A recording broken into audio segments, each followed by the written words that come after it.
Samantala sa loob ng simbahan. Sanaya beg, nasaan ka na? Kinakabahan Ussel ni Draco sa sarili. Almost 20 minutes na ang nakalipas. Ngunit hindi pa rin dumarating ang kanyang asawa. Para na siyang iiyak. Kanina pa siya hindi mapakali sa gilid ng altar dahil sa sobrang pag-aalala. Baka may masamang nangyari sa asawa niya. Akmang tatakbo na sana siya palabas ng simbahan.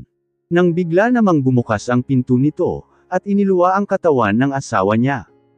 Tuluyang bumuhos ang mga luha sa kanyang mga mata, habang nakatitig sa kanyang magandang asawa.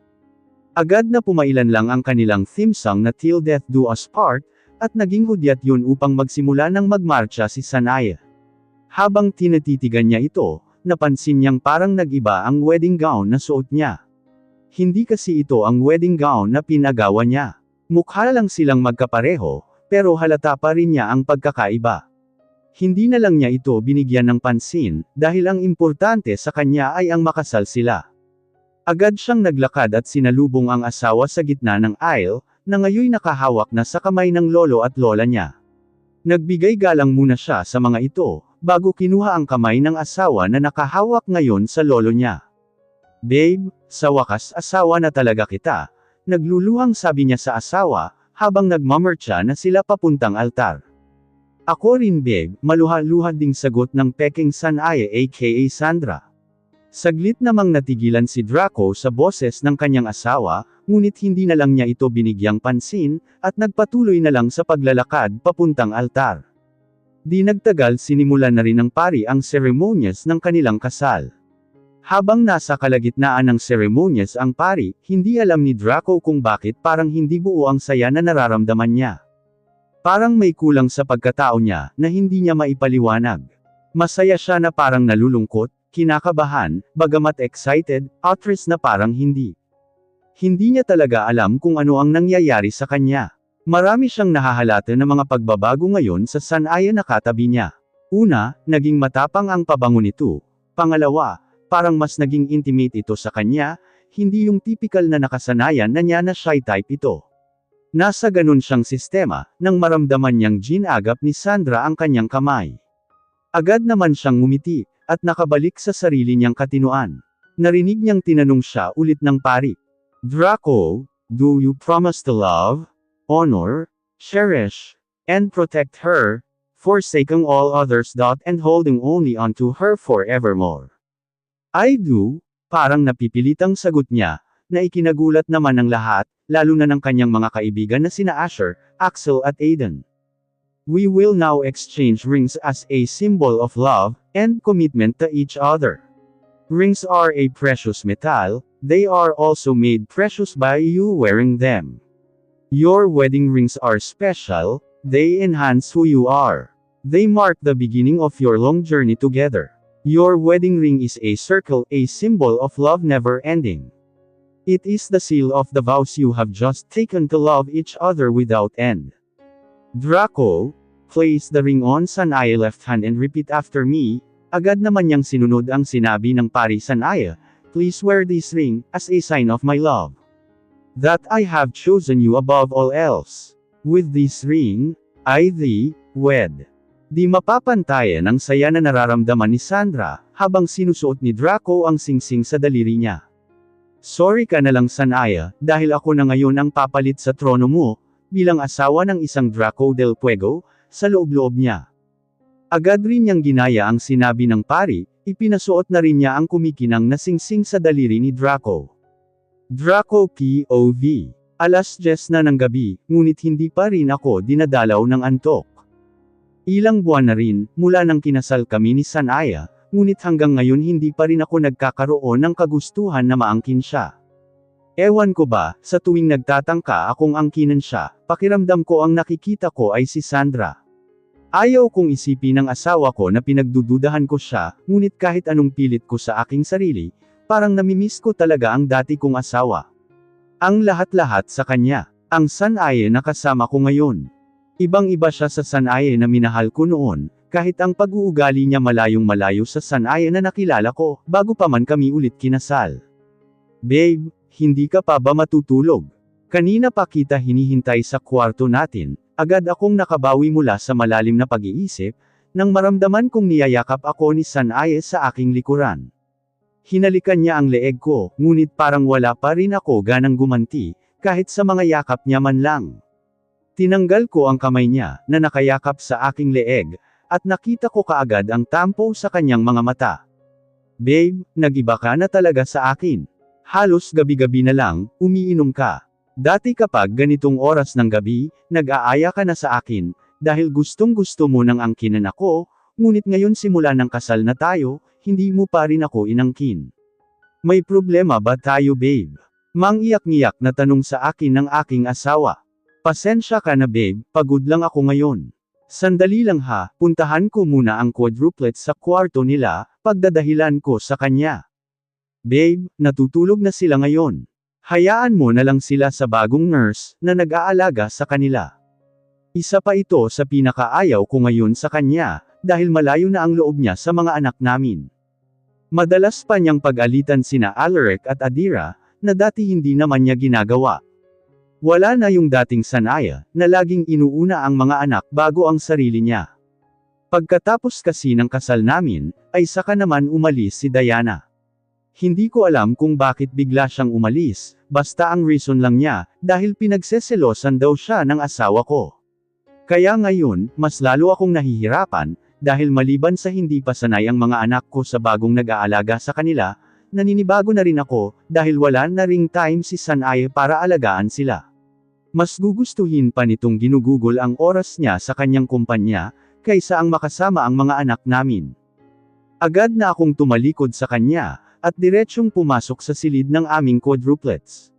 Hindi ko na nakita ang mukha ni Sanaya, na nagpupuyos sa galit, habang nakatingin sa aking likuran. A year later, sa isang tinagang dagat, napabuntong hininga si Grandmaster Allen, habang pinagmamasdan si Sanaya na nakatingin na naman sa malayo, at malalim ang iniisip. Bakas pa rin sa mukha nito ang sobrang lungkot. Minsan nahuhuli niya itong umiiyak, at laging wala sa sarili. Halos araw-araw lagi na lang niya itong nakikita sa tabing dagat, at buong maghapon na nakatunghay sa bawat hampas ng mga alon sa dalampasigan, hanggang sa paglubog ng araw tuwing hapon. Nilapitan niya ito at umupo sa kanyang tabi. Sanae tawag niya. Agad namang nakabawi si Sanae nang marinig ang boses ni Grandmaster Allen na tumatawag sa kanya. Binaling niya ang kanyang tingin sa Grandmaster. Grandmaster, sabihin mo sa akin, paano ko pa mababawi ang pamilya ko ngayon, kung ganito na kahit ako hindi ko na rin kilala ang sarili ko, dahil sunog na halos lahat ng mukha ko. Paano ko pa mapapatunayan kay Draco na ako ang totoong Sanaya, at hindi ang kasama niya ngayon? Wika niya habang umiiyak. Mahal ka ni Draco Sanaya, at naniniwala ako na paniwalaan ka niya, kahit pa nasunog na halos lahat ng katawan mo. Mapapatunayan ng kanyang puso, kung ano ka talaga sa buhay niya, madamdaming payo ni Grandmaster Allen. Grandmaster, nakahanda na po akong harapin sila. Isang taon na ring nagpakaligaya si Sandra, sa piling ng pamilya ko. Panahon na para bawiin ko sila kay Sandra, madiing wika ni Sanaya. Sanaya, kailangan mo munang maghanda. Mayroong humahawak kay Sandra na kalaban natin sa Eri. Kapag lumabas ka, malalaman nila na buhay ka pa. Kailangan mong dagdagan pa ang iyong pagsasanay. Kahit na sinanay kita ng ilang buwan kung paano lumaban. Hindi ka pa rin dapat makampante. Maraming galame si Marcos sa paligid. Namatay ang mami mo, hindi dahil mahina siya, kundi dahil alam ng mga kalaban kung ano ang kahinaan niya. Ikaw, kaya ka napunta sa ganitong sitwasyon, dahil alam din nila kung ano ang kahinaan mo. Kung magpapakilala ka kaagad sa kanila, sa tingin mo ba hindi sasabihin ni Sandra na buhay ka pa? At tiyak madadami dito pati mga anak mo, dahil hawak sila ngayon ni Sandra. Sandaling nag-isip si Sanaya, tungkol sa sinabi ni Grandmaster Allen. Si Grandmaster Allen ang pinakapinuno ng Eri, sa loob ng mahabang panahon. Siya ang nagtalaga kay Aura, upang maging Eagle Queen. Dahil alam niyang kaya nitong pamunuan ang organisasyon ng Eri. Hindi niya lubos akalain, dahil sa pagiging malambot ng puso nito. Kaya siya ginawang pagtradoran ng mga taong nasasakupan niya. Ang dating maayos na organisasyon ng Eri noon, ay napupuno na ng mga dark underground dealings, dahil unti-unti silang pinapapasok ni Marcos sa loob ng organisasyon, upang makipagsosyo sa kanilang mga masasamang gawain. Kaya ang nangyari, ang dating Airy na tagapangalaga at pumoprotekta sa mga tao sa New York noon, naging kasangkapan na lang ngayon, para mas lalo pang lumaganap ang kasamaan sa buong bansa. Biglang napatingin si Sanaya sa kay Grandmaster Allen. Mayroon na po akong naisip na paraan, Grandmaster. Kailangan kong makabalik sa mansion, para makita at makasama ang mga anak ko. Hindi ko alam kung ano na ang nangyayari sa kanila ngayon. Kung maganda rin ba ang trate sa kanila ni Sandra. Sa ganito ring paraan malalaman ko, kung sino ang humahawak sa kanya, dahil masusubaybayan ko ang bawat kilos niya. Kung yan ang desisyon mo, papayagan kita. Pero lagi mong tatandaan, na nandito lang ako, sakaling may mangyaring masama sa'yo. Sikretong ipapadala ko si Kiko sa'yo. Sa tuwing gabi mo lang siya makakausap, dahil delikado sa araw. Isa siyang top assassin na isinalang ko sa matinding training, sa loob ng mahabang panahon. Isa siya sa pinagkakatiwalaan ko na assassin sa loob ng Airy. Sa tuwing may kailangan ka, alam mo na kung paano siya tawagin. Napapaluha na kaagad yamakap si Sanaya kay Grandmaster Allen. Maraming salamat, Grandmaster. Hindi ko alam kung paano kita mapasasalamatan, sa ginawa mong pagligtas sa buhay ko, maemosyong wika ni Sanaya sa matanda. Sanaya, sa'yo nakasalalay ang kaligtasan ng Airy. Umaasa akong maubos mong puksin ang lahat ng mga masasamang organisasyon, na nagkanaib sa taong namumuno ngayon sa Airy. Matindi ang mga kalaban natin, kaya mag-ingat ka. Madiing wika ni Grandmaster Allen. Pagkatapos ng mahabang pag-uusap nila, ay naghanda na si Sanaya sa muling pagkikita nila ng kanyang pamilya. 2 days later, alas 11 na ng gabi nang dumating si Draco galing sa kanyang kumpanya, ang bagong branch ng Del Fuego Corporation na nakabase na ngayon sa New York. Dumaan muna siya silid ng kanyang mga anak, bago pumasok sa kanilang silid ni Sanaya. Araw-araw ito ang ginagawa niya, dahil sinisiguro niyang nasa maayos na kalagayan ang mga anak niya. Lahat kasi ng mga yaya, o nurse ng mga ito ay pinalayas ni Sanaya, dahil pinagseselosan niya. Hindi niya alam sa asawa, kung bakit minsan wala na sa lugar ang pagseselos nito. Kahit mga kasambahay ay ayaw niya lumalapit sa kanya. Nagulat pa siya nang malaman niya na pinalayas niya ang mga dating kasambahay, at pinalitan niya ng mga matatanda at pangit ang mukha. Binuksan niya ang silid ng quadruplets, muntik pa siyang napasigaw nang makita niya ang babaeng nakaupo sa gilid ng kama, habang nakatunghay sa mga anak niya. Halatang galing sa matinding pagkasunog ang mukha nito, dahilan para maging katakot-takot sa unang tingin mo pa lang sa kanya. Maikli ang kanyang buhok, at maging ang braso at mga kamay niya, halata na rin na galing sa pagkasunog. Nakita niya itong nagpahid muna ng luha sa kanyang mga mata, bago tumingin sa kanya. Sir, ako pala ang bagong yaya na kinuha ni Ma'am Sanaya. Ngayon po ang unang araw ko, paliwanag ng babae. Nakita ka na ba ng mga anak ko? Hindi ba sila takot sa'yo? I mean, ayoko lang na baka matakot sila, at mas lalong ayaw nilang lumapit sa'yo. Mahihirapan kang alagaan sila, wika ni Draco. Opo sir, nung una takot po silang lahat sa akin, mabuti naman at nagawa ko silang paamuin. Ito nga po kakatulog lang ng 4. Okay lang po ba na dito ako matutulog sa kwarto nila sir? Kahit sa sofa lang po ako. Gusto ko rin kasing masiguro na maayos sila. Garalgal na wika ni Sanaya. Nakita niyang tumungulang si Draco sa kanya.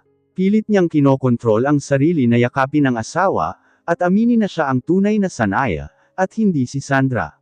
Subalit kailangan niyang tiisin, para hindi masira ang mga plano niya. Kung nagawa ni Sandra ang magpanggap noon, kaya niya ring gawin ang magpanggap ngayon.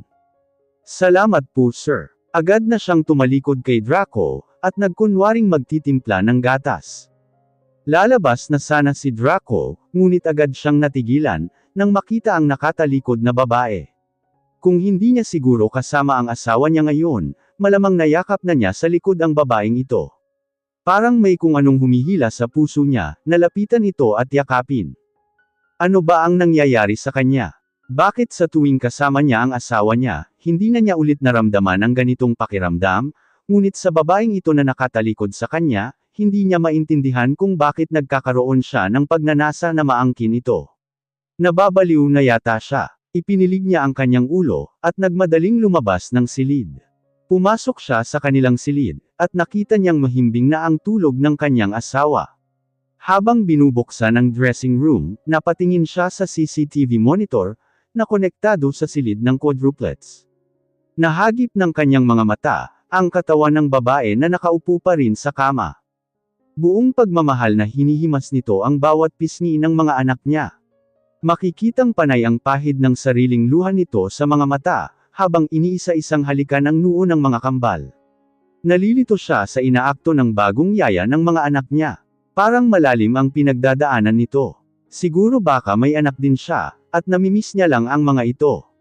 Pero hindi eh. Bakit parang nakikita niya ang dating ugali ng kanyang asawa sa babaeng ito?